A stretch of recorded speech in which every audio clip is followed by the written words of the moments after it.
guddisuu fi kan nuufne dinagdeen kufee hakkan cabne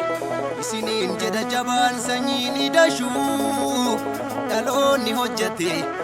hargatu bu'aa. Hayyee ashama akkam jirtu kabajamtootaaf jaalatamtoota miseensota waldaa dargaggoota caffee miseensota keenya obboleewwan keenya miseensonni keenya miseensa obboleessa keenya kan taatan martu bineensa kan taatan utuu hin taane miseensaaf obboleessa kan taatan naaf jirtu baga nagaadhaan wal arguu dandeenya immoo walitti deebinee jirra. Waldaan keenya galtee adda addaa argachaa jira. Baga gammaddan guyyaa kaleessaa hanga har'aatitti baazaarii baa'uudhaan waan adda addaatiin waldoolee fi akkasumas diinagdee dorgomsa diinagdee addaa Finfinnee keessatti Finfinneen boojina jechuun tanaan dura akkuma beekamu Finfinnee yoo boojinu dhagaadhaan himati, lolaan himati, dhokaasan himati, Finfinnee kan boojinu keessatti hojjechuudhaan, keessatti jiraachuudhaan, keessatti nyaachuudhaan, keessatti ijaaramuudhaan wal ta'uudhaan jennee turre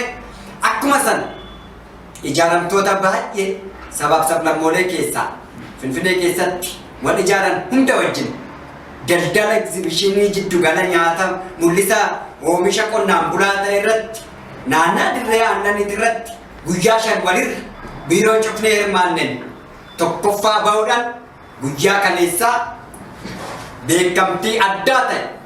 waajjiroleen 2 chaappaadhaan kan nuuf mirkaneessan argannee jirra. Waajjira daldalaa fi industirii magaalaa Finfinneetii fi akkasumas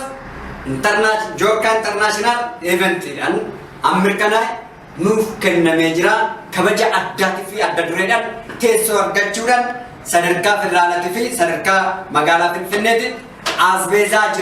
jireenya uummataa furmaata akka laannuuf sadarkaa olaantummaatti irratti teenyee jirra. Kana handorgomu hin fiignu baay'ee naafu hin hojjanna hin raawwanna galtee arganna gadaasuuf waan hin hojjanne waan hin arganne argachuuf jecha kana gochuuf jecha haasa'uudhaaf hin fiignu wal cabsuudhaaf hin fiignu hannu cabsuudhaaf fiigu hin jabeeffanna hoo jabaat nurra darbee diina keenya cabsuuf danda'a waan ta'eef hannu cabsuu hunduuyyuu nu cabsuu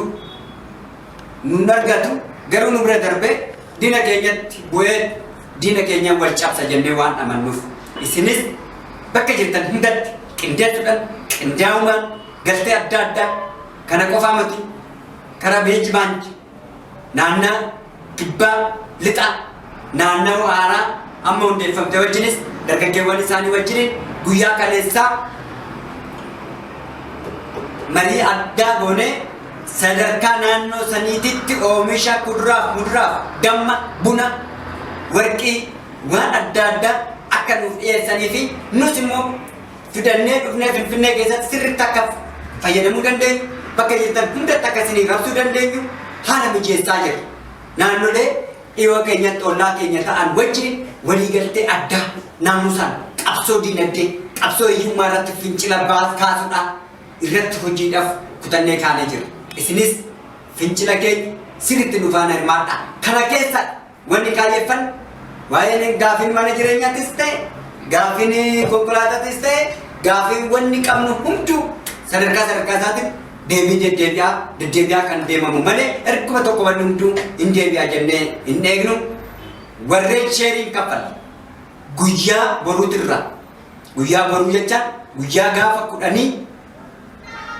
ji'a sadaffaa tirraa kaastanii hanga gaafa 29 ji'a jaaffaa 2014tti warreen sheerii keessan adabbii wajjin adabbii qarshii 150 adabbii murama isin irratti gatamu wajjin kaffaltanii hanga gaafa 29 ji'a jaaffaa 2012tti warreen hin kaffalan gaafa ji'a jaaffaati booda miseensa keenya akka hin taanee fi deeggartoota keenya akka taatan akka hubattan asmaasitti isin beeksisa. Deeggartoota keenya waan hojjannu irratti nu cimsitu fuulduratti miseensummaa irratti marsaa lammaffaa irratti banan isin makan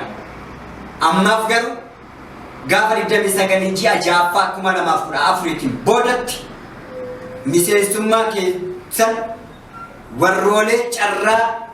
dhabanii eeggachaa jiraniif dabarsinee waan laannuuf akka nutti muufanne asumaa asi isin hubachiisuu barbaanna. Isin jaalanna, isin kabanya, isin galateeffanna, jiraadhaa, galtee adda addaa hin arganna, horaa bulaa. Thank you.